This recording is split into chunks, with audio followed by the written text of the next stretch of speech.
Video perempuan menangis saat memeluk mantan calon mertua viral di media sosial.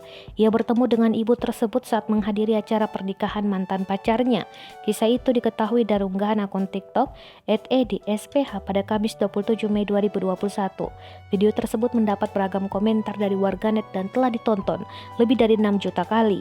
Dalam unggahan itu, perempuan tersebut terlihat tegar ketika datang ke pernikahan sang mantan.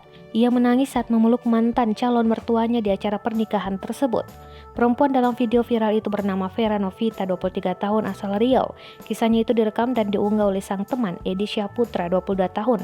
Edi mengungkapkan, acara pernikahan tersebut berlangsung pada Selasa 25 Mei 2021 lalu. Dirinya dan Vera tergabung dalam satu komunitas bersama pengantin pria.